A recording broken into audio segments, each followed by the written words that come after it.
অনেক চিন্তা ভাবনা করেছি যে একের পর এক সবই তো দেখা হলো, দেখতে দেখতে 54 বছর চলে গেল, কিন্তু এখন পর্যন্ত দুর্নীতি, চাঁদাবাজ এগুলো কোনো কিছুই বন্ধ হয়নি। সেই হিসাবে আমি আসছি আমার সমাজকে দুর্নীতি মুক্ত করার জন্য, মাদক মুক্ত করার জন্য, আমার নির্বাচনী এলাকা থেকে মানুষ নেশামুক্ত করার জন্য, মানুষকে একটু শান্তির নিঃশ্বাস ফেলার জন্য।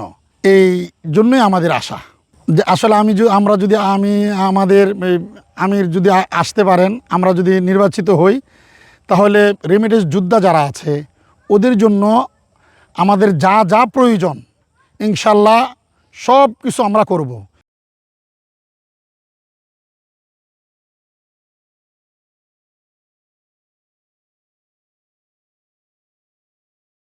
এর মধ্যে যুবকদের জন্য সবচেয়ে বড় যে জিনিসটা, যে কর্মসংস্থান, এই কর্মসংস্থানটা আমরা করব।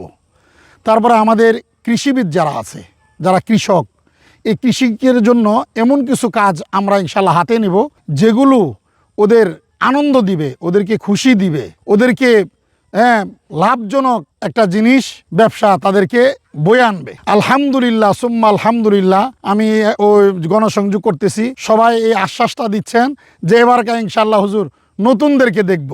পুরানদেরকে আমি দেখেছি, পুরানদেরকে আমরা দেখেছি, এখন নতুনদেরকে আমরা দেখার চেষ্টা করব। ইনশাল্লাহ আপনাদের সাথে আছি।